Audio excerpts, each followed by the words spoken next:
Di video kali ini gue akan menjawab salah satu pertanyaan dari kolom komentar, yaitu mengenai saya sudah setahun jalani sudah 158 approve tapi belum ada yang laku. Jadi orangnya punya 158 portofolio di Shutterstock tapi nggak ada yang laku.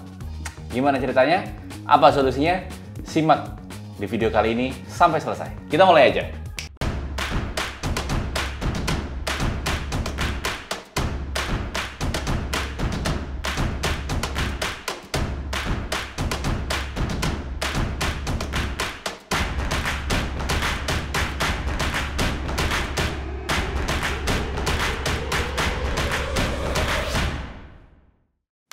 Oke, balik lagi ke channel gue di Reski Pradata. Di channel ini kalian akan mendapatkan banyak informasi seputar dunia microstock dan side hustle lainnya.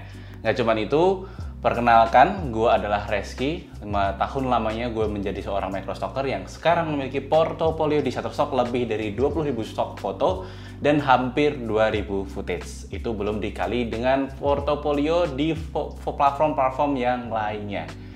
Jadi pastiin untuk klik subscribe biar kalian nggak ketinggalan apa yang ingin gue sharingkan di YouTube gue, terutama di channel ini. Oke teman-teman, sebelum mulai juga gue pengen kasih tahu juga bahwa channel ini udah full support by microstocker.id, satu-satunya platform belajar microstock yang ada di Indonesia yang udah lengkap dari A sampai Z-nya. Jadi kalian daftar aja di situ, langsung dapetin ilmunya dan banyak banget resource yang kalian bisa dapetin mulai dari shoot brief, shoot resource, kalender, dan lain sebagainya. Nggak cuman belajar lewat course aja. Jadi kalian bisa bikin membernya di link bio dan kalian bisa dapetin kode diskon senilai Rp100.000 dari deskripsi di video ini. Langsung aja cek. Baik lagi ya teman-teman, ada pertanyaan yang masuk dari kolom komentar yang benar-benar menurut gue ini sih udah sering kali ada di kolom komentar gue. Entah dari Instagram gue di @reski11, TikTok juga iya, dan juga YouTube. Jadi kayak hampir semuanya menanyakan hal yang sama, apalagi buat teman-teman yang baru banget memulai dunia microstock. Ini kenapa nih, kayak saya udah approve tapi kok nggak laku-laku. Saya udah punya banyak portofolio kok lakunya dikit. Karena ada juga yang masuk kemarin, saya punya banyak portofolio mas, cuman hanya masuk sekitar $3 aja. Jadi permasalahan-permasalahan seperti ini perlu gue untuk jawab agar teman-teman paham. Yang pertama, gue akan jawab adalah mulai recheck dari keywordnya terlebih dahulu. Jadi ketika kalian masukkan foto untuk dijual di microstock, kalian udah bener apa belum dalam menulis deskripsi dan keyword ya. Karena deskripsi dan keyword ini selalu gue bilang bahwa sebagus-bagusnya foto, ketika deskripsi dan keywordnya salah juga nggak akan laku. Tapi ketika sebiasa-biasanya foto dan approve dan keywordnya dan deskripsinya sama, itu tetap bisa laku ya. Jadi gue selalu pakai prinsip ini buat teman-teman yang baru memulai.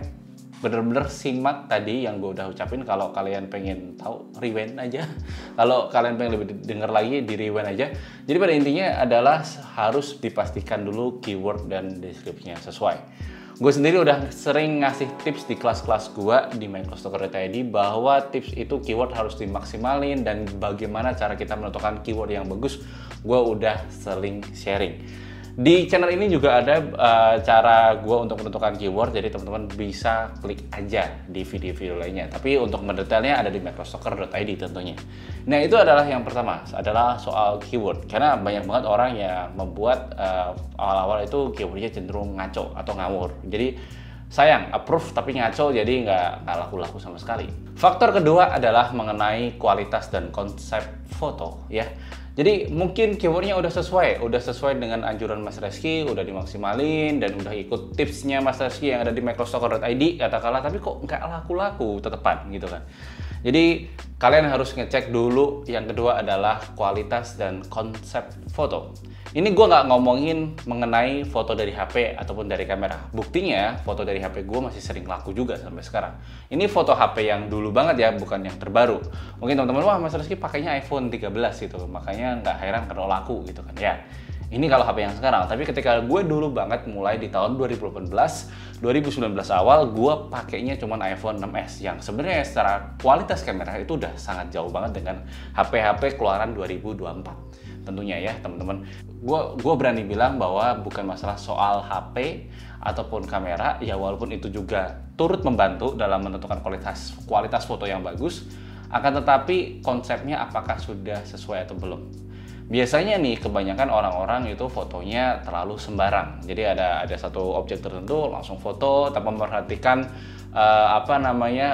komposisi foto dan sebagainya. Tentunya makanya gue berani bilang bahwa sebagai microstalker kita nggak bisa ngasal jepret sesuai dengan apa yang kita mau ataupun yang menurut kita baik. Jadi teman-teman tetap harus belajar teknis fotografi, belajar dari banyak hal ya, nggak cuma dari gue juga, tapi dari fotografer-fotografer lainnya mengenai komposisi, kualitas, konseptual, menata fotonya biar cakep kayak gimana, dan lain sebagainya. Itu hal yang menjadi kewajiban. Ingat, kita jualan produk dan kita bersaing di kualitas dan konsep. Oke, kalau menurut teman-teman kalian nggak pede dengan kamera, berarti konsepnya yang harus dibagusin. Katakanlah kalian cuma punya HP ini, coba bikin konsep sesuatu ide kreatif yang belum pernah difoto oleh kamera-kamera ataupun komputer lainnya yang sudah sama-sama jualan di Shutterstock. Jadi kalian bisa gunakan itu sebagai salah satu nilai advantage lebih ya.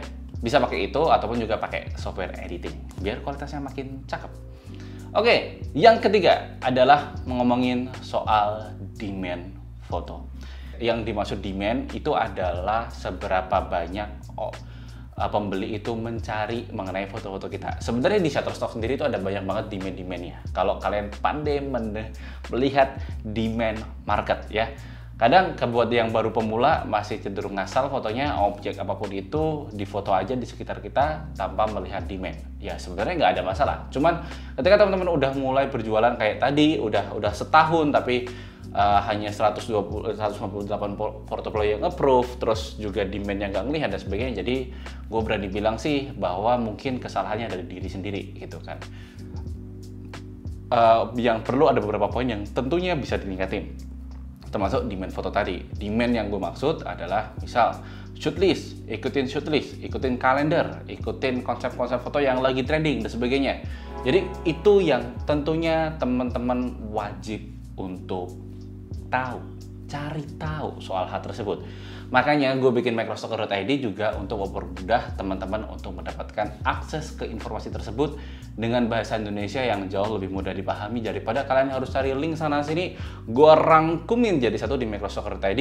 Itu udah ada ya, banyak banget di situ informasi mulai dari shoot brief dari berbagai platform, dari Shutterstock, Adobe dan lain sebagainya. Gue udah masukin dari situ jadi satu gitu kan. Terus juga gue udah bikinin shoot list tiap bulan, itu ada di artikel, kalian bisa baca di situ, udah detail banget, kalian bisa ikutin shoot list apa aja nih yang lagi dicari tiap platform gitu kan, karena mereka pasti akan kasih datanya. Dan juga ada kalender yang baru aja akan gue launching, tapi kalian udah bisa early access untuk lihat dulu kalendernya. Jadi kalian bisa lihat dari situ apa aja nih yang lagi hype atau lagi upcoming untuk kalian foto. Jadi kalau kalian bisa ikutin itu, kualitas fotonya bagus, keywordnya bagus, gue pasti jamin bahwa 158 foto itu akan cepat laku ya, lebih cepat untuk pecah telur. Nah teman-teman, menurut kalian seperti apa jawaban gue? Kalau ada yang kurang atau mungkin ada kritikan dan saran, boleh dituliskan di kolom komentar. Nah, gue akan terus menjawab pertanyaan-pertanyaan seperti ini. Akan ada video-video yang terbaru lainnya untuk menjawab pertanyaan-pertanyaan netizen atau teman-teman microstalker lainnya. Jadi pastikan untuk kalian subscribe, kalian like dan share ke teman-teman ngetok lainnya, karena semoga ini bisa menjawab kegelisahan teman-teman kenapa punya portofolio tapi belum pecah telur. Oke, gitu aja. Jangan lupa follow Instagram gue di RSG11, juga TikTok gue di RSG11. Ikut broadcast channelnya, WhatsApp channelnya, dan juga Telegram channelnya yang gue kasih link di deskripsi. Jangan lupa juga untuk kunjungi microstalker.id karena akan ada banyak banget informasi-informasi menarik mengenai dunia microstock di platform tersebut. Sampai jumpa di video selanjutnya. Salam cuan!